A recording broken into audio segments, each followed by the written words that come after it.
दरअसल इन नंगड़ आदमियों ने आज तक तो कभी दान धर्म किया नहीं, केवल भोले भक्तों को लूटते रहे। जब इनको पैसा मिलना बंद हो गया और खुद का धंधा चौपट हो गया तो इसको देख ये पागल कुत्तों की तरह हाल बेहाल हो गए। नए नए हथकंडे अपनाकर भोले भाले लोगों पर लूटने की नियत से घात लगाए बैठे रहते हैं। जब इनके सारे हथकंडे विफल हो गए तो इन्होंने हाल ही में AI टेक्नोलॉजी का गलत इस्तेमाल कर भोले भाले भक्तों को भ्रमित करने की कुचेष्टा की है। इन भेड़ियों ने संत रामपाल जी महाराज की आवाज को क्लोन करके ये सिद्ध करने का असफल प्रयास किया है कि ये दुष्ट गुरुद्रोही संजय शशिभूषण और ये चमगादड़ रामचंद्र के लिए संत रामपाल जी महाराज ने आदेश दिया है कि यही सच्चे भगत हैं। पहले आपको ये AI मेड ऑडियो सुनाते हैं, फिर आपको इसकी पूरी सच्चाई भी बताते हैं। पुण्यात्माओं, दास की एक अंतिम पुकार सुन लो। पूरी पृथ्वी पे मेरे लिए सिर्फ 2 ही शिष्य लड़ रहे हैं, कानपुर का रामचंद्र दास और बिहार का सीनियर एडवोकेट शशिभूषण। इन दोनों ने मेरी आज्ञा से ज्ञान अमृत एवं षड्यंत्र का विश्व पुस्तक लिखा है। उसे पढ़ के सब मैनेजमेंट के चंगुल से बाहर निकलो, कल्याण कराओ। आज पृथ्वी पर वर्तमान में एकमात्र गुरु है, संत है संजय दास दिल्ली। दर्शकों, ये ऑडियो पूर्ण रूप से फेक है, गलत है, बनावटी है। इसको समझने के लिए कुछ न्यूज़ वीडियो देखते हैं, देखिए। आपको आवाज की कॉपी करके ऑडियो फ्रॉड कैसे होता है ये भी बताता हूं। आजकल मार्केट में एक नए तरह का ऑनलाइन फ्रॉड आया हुआ है। इसका नाम है वॉइस क्लोनिंग फ्रॉड। इसमें साइबर ठग AI की मदद से आपकी आवाज की हूबहू कॉपी कर ले रहे हैं।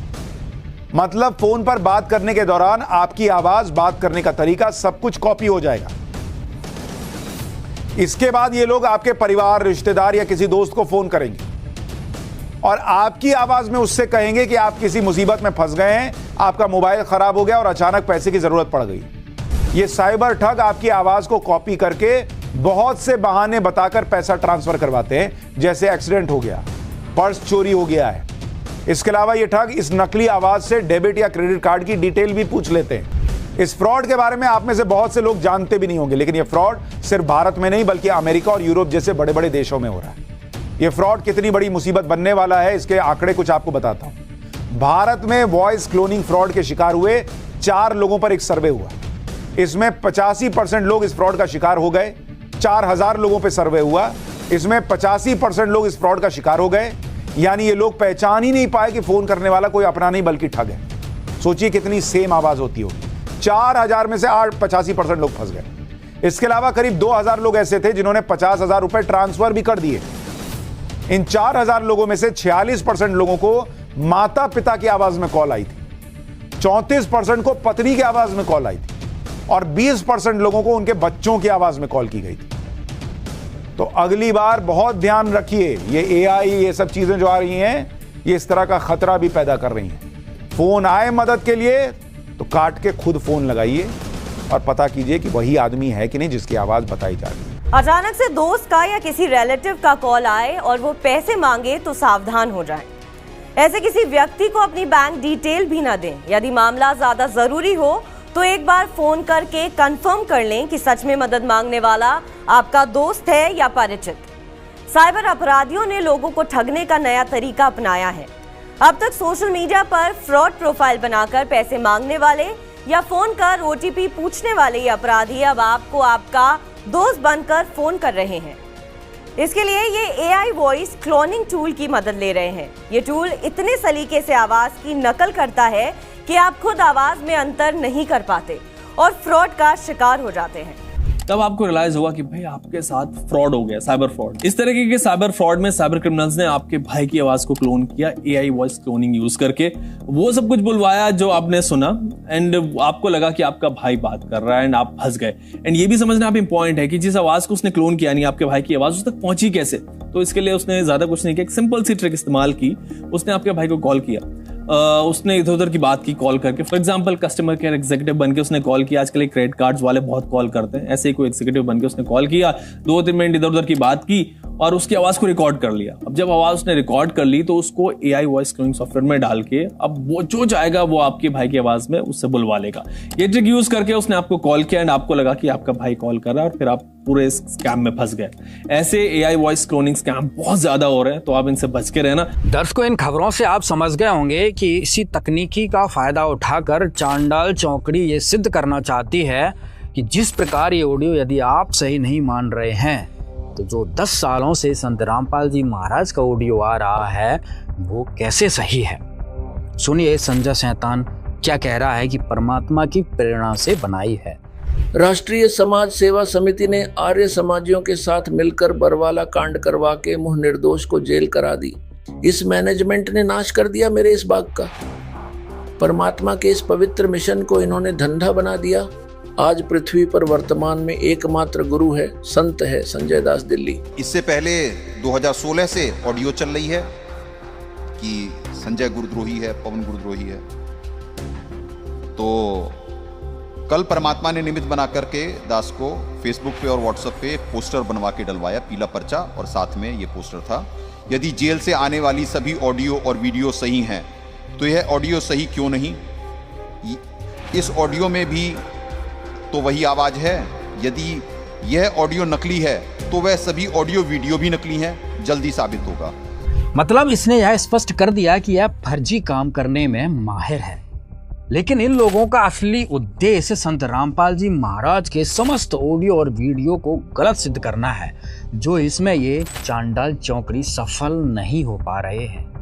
दर्शकों, ध्यान देने वाली बात यह है कि AI का सामान्य उपयोग दिसंबर 2022 के बाद मीडिया में तेजी से बढ़ा, जब ChatGPT लॉन्च हुआ। इसका उपयोग कई क्षेत्रों में क्रांति ला रहा है, लेकिन ये शैतान इस पवित्र भक्ति मार्ग में भ्रम फैलाने का प्रयास कर रहे हैं और 2014 के बाद से ही संत रामपाल जी महाराज की आवाज को अस्वीकार कर रहे हैं, जबकि AI का प्रचलन अभी से प्रारंभ हुआ है। दर्शकों, सच्चाई तो इन शैतानों को भी पता है, लेकिन ये झूठ के पहाड़ पर इतने ऊपर चढ़ चुके हैं कि अब ये नीचे उतर नहीं सकते, और यही कारण है कि इन्होंने अपना भी जीवन नाश कर लिया। कहते हैं विनाश काले विपरीत बुद्धि। सुनिए इस विषय में भक्त योगराज दास का इंटरव्यू, जो आपके दिमाग को झकझोर कर रख देगा। सर नमस्कार जी। नमस्कार सत साहब जी। जी हमारे दर्शकों को आपका परिचय बताएं सर। मेरा नाम जोगराज शर्मा है। मैं संत रामपाल जी का अनुयायी हूँ। मैंने अप्रैल 2014 में संत रामपाल जी से दीक्षा ली थी। तो संत रामपाल जी महाराज जी से कैसे दीक्षा ली सर आपने? मैं जी संत रामपाल जी का ज्ञान मैंने पहले सुना, अपने घर में ही समझा, अपनी वाइफ से और बाकी अपने रिश्तेदारों से। उसके बाद मैं बरवाला गया और वहाँ पे आश्रम में जाके बरवाला आश्रम में नाम दीक्षा ली। तो उस दौरान आपका संपर्क ऐसे वर्ग से भी हुआ जिसको संत रामपाल जी महाराज ने गुरुद्रोही करार दिया हुआ था, जो संत रामपाल जी महाराज जी के वचनों के विपरीत चल रहे थे, तो उनसे कैसे आप जुड़ गए? नहीं, उस टाइम पे किसी को भी गुरुद्रोही घोषित या गुरुद्रोही नहीं बोला गया था, क्योंकि उस टाइम सारी संगत इकट्ठी थी। और जो आप गुरुद्रोही की बात कर रहे हैं तो वो तो अब अप्रोक्सीमेटली 1 साल के बाद गुरु जी के जो लेटर आए या जो फोन आया उसमें बताया गया, क्योंकि वो लोग मतलब वो लोग क्या लेटर किसके द्वारा आते थे या किस बाबत आते थे लेटर्स? मतलब देखिए, पहले तो ये है कि हम गुरुद्रोही क्यों बोला गया, पहले तो वो टॉपिक है। ऐसा हुआ कि जैसे बरवाला कांड हुआ, उसके बाद सारे तितर बितर हो गए, अनुयायी भी, मैनेजमेंट भी, सारे बिल्कुल मतलब ना के बराबर खत्म हो गए सारा कुछ। उसके बाद 1 साल के बाद आस्ते आस्ते जब जुड़ने शुरू हुए, जब सारे जुड़ने शुरू हुए, अनुयायी भी, मैनेजमेंट भी सारी, तो जो मैनेजमेंट को गुरुजी आदेश देते थे वो देते थे लेटर के थ्रू। वो लेटर लिखते थे, हाथ से लिखा, वो वकील के थ्रू आता था, और वकील या उनकी फैमिली के थ्रू आता था, और वो सारी संगत को बताया जाता था। जिनको आप गुरुद्रोही बोलते हैं या बोलते हैं सारे भी संघ गुरुद्रोही हैं, उनका क्या हुआ कि वो भी साले पहले मैनेजमेंट में ही थे, और वो सारे सेवा भी करते थे, सब कुछ करते थे। तो उनके बीच में कुछ पैसे को लेके या उनकी सेवाएं ठीक नहीं थी, जो वो गुरुजी के आदेश के अनुसार नहीं करते थे, इस वजह से उनकी सेवा हटा दी गई थी। ये सेवाएं जो इनके नामदान सेंटर इनके पास थे, तो नामदान सेंटर इनके पास होते हुए भी इन्होंने गुरुजी के आदेश से नहीं माने। और जो सुना हमने उस टाइम पे बाद में, तो उस टाइम पे यही था कि इन्होंने पैसे का भी काफ़ी सारा हेर फेर किया, जिस वजह से फिर इनकी सेवाएं हटा दी गई वहाँ से। मतलब पैसे का गबन करने के कारण उनकी सेवाएं हटाई गई, और जिसकी वजह से ये संत रामपाल जी महाराज जी के भी खिलाफ संगत के जाने लगे। हाँ, जब मतलब इनकी सेवाएं हटाई तो ऑब्वियसली बात है कि जिसके मन में कुछ होगा तो उसको बुरा लगेगा ही। तो जब इनकी सेवाएं हटाई गई तो फिर इन्होंने बोलना शुरू किया कि भाई संत रामपाल जी को उनकी मैनेजमेंट कमेटी ने ही फंसाया है, उन्होंने ही सारा बरवाला कांड करवाया है। तो ये सारी बातें इसलिए भी होगी क्योंकि उस टाइम तक मैनेजमेंट कमेटी का कोई सिस्टम नहीं बना हुआ था कि जो आम सीधे भगत तक आम संदेश पहुंचा सके। तो उस वजह से क्या हुआ कि जब कम्युनिकेशन नहीं थी तो जो व्हाट्सएप ग्रुप के थ्रू या फेसबुक के थ्रू जो ये लोग बोलते थे वो बातें सारी सच लगती थी कि भाई ये बातें सारी सच है। मतलब इन पवन और संजय ने अलग से एक सरगना बना लिया और वो संगत को मिसलीड करने लगे, मिसगाइड करने लगे। आप यही कहने? बिल्कुल यही कह सकते हैं कि उन्होंने एक अलग ग्रुप बना लिए अलग अलग, और उसमें जैसे बाकी जो भी किसी को भी जोड़ देते थे, चाहे मैं था चाहे आप हो चाहे कोई भी हो, उनको कोई मतलब, उनको सबको जोड़ देना है और वो मैनिपुलेट करके मैसेज डालते थे उसमें और उसके हिसाब से फिर वो आगे उनको बोलते थे जो जितनी भी संगत थी, संगत रामपाल जी की, कि भाई ये लोग मैनेजमेंट जो है ये गलत काम कर रही है या गुरु जी को नहीं बचा रही है। तो उसके बाद क्या हुआ कि मैं भी उन्हीं में से था, तो फिर मैं और संजय, पवन और रामचंद्र वगैरह और कई सारे थे, रुड़की से थे भगत एक, ठीक है, प्रदीप दास वो भी थे, तो वो सारे हम आपस में अच्छे कम्युनिकेशन थी हमारी। मतलब आप उनके ग्रुप से कम्युनिकेट हुए और उनसे जुड़े आप? हाँ बिल्कुल, हमने वो ग्रुप पूरे ऑपरेट किए, हमने सारा कुछ देखा सुना उसमें। तो फिर हमने जो थे हम पवन या संजय ये और भी थे, फिर हमने क्या किया कि हमने कहा भी ये इन्होंने बोला कि गुरुजी के लिए वकील करते हैं हम कि जो संत रामपाल जी के केस लड़ेगा। तो उसके लिए फिर हमने क्या किया कि Punjab and Haryana high court में हमने एक पिटीशन डाल दी कि भाई संत रामपाल जी को उनकी मैनेजमेंट कमेटी जो है फंसा रही है, तो आप उसके लिए उसकी जो है जांच करवाएं। मतलब कहने का मतलब है कि जो पुलिस की पिटीशन के अलावा आपने मैनेजमेंट के खिलाफ की, मैनेजमेंट संत रामपाल जी महाराज जी को फंसा रही है, उसके खिलाफ रिट करी, तो इसमें आपके पास कुछ डॉक्यूमेंट भी अवेलेबल हैं जो आपने रिटर्न में हाई कोर्ट में या कहीं रिट डाली थी? हाँ जी, उस टाइम पे मैं पवन उसके संजय के साथ में ही था। तो वो सारा कुछ मेरे हाथों से हुआ है कह सकते हैं। ये सारी पूरी रिट की पूरी कॉपी है जो हमने लगाई थी। इसमें सारे जो अनुयायी हैं उनके सिग्नेचर भी हैं, उनके नाम भी हैं, फ़ोन नंबर भी हैं, जो हमारे साथ में और भी जुड़े हुए थे। तो मतलब ये हमने पूरी जो है उनके साथ में ही था। मैं उस टाइम पे मैं और संजय ही कोर्ट में गए थे और कोई नहीं था उस टाइम पे, हम दोनों ही गए थे और सारा कुछ वकील भी हमने किया था, सारा कुछ किया था। तो जब ये सारा कुछ हो रहा था तो उसके बीच में संत रामपाल जी की जो ऑडियो की आप बात कर रहे हो और जो लेटर की बात कर रहे हो वो आ गए थे कि भाई पवन और संजय जो है वो गुरुद्रोही हैं।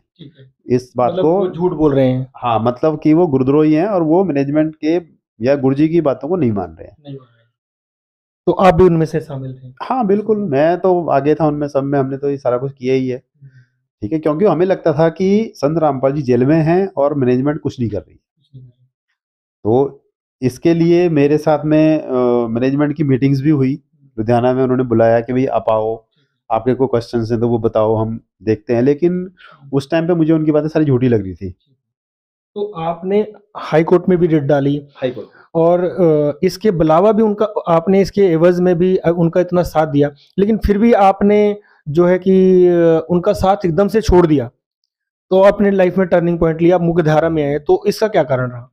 उसका कारण ये था कि जब हमने Punjab and Haryana high court में रिट डाली थी तो वहाँ पर जब हम बैठे हुए थे संजय के साथ में, संजय और मैं ही थे, तो मैं संजय ने बोला कि भाई ये गुरुजी के जो लेटर आ रहे हैं वो फर्जी हैं और ऑडियो भी गुरुजी की जो टेलीफोन आ रहा है वो भी नकली आदमी का है।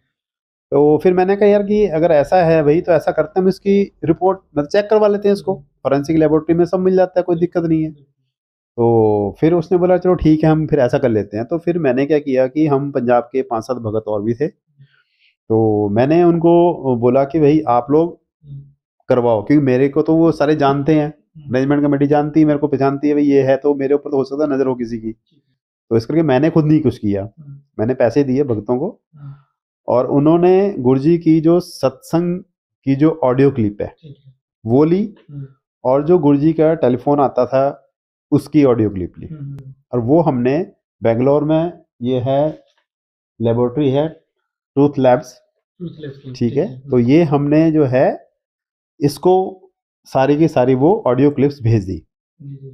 जिस तरह से ये सीसीबीएम अप्रूव्ड क्रेडिट, हाँ, ये बिल्कुल अप्रूव्ड लैबोरेटरी, चाहे इसको हाई कोर्ट में चैलेंज करो या सुप्रीम कोर्ट में करो आप, ये हर जगह ऑथेंटिकेट है ये तो लैब। आपको वहां से प्रूफ मिला कि जो संत रामपाल जी महाराज जी के आदेश आ रहे हैं वो सही आ रहे हैं? हाँ, मतलब कि उसमें ये लिखा हुआ रिपोर्ट में इसमें कि जो हमने सत्संग की क्लिप्स भेजी हैं, ऑडियो क्लिप्स, और जो टेलीफोन कन्वर्सेशन वाली क्लिप है जिसमें कि संजय और इसको गुरुद्रोही बोला है गुरुजी ने, हमने वो भेज दी वहां पे।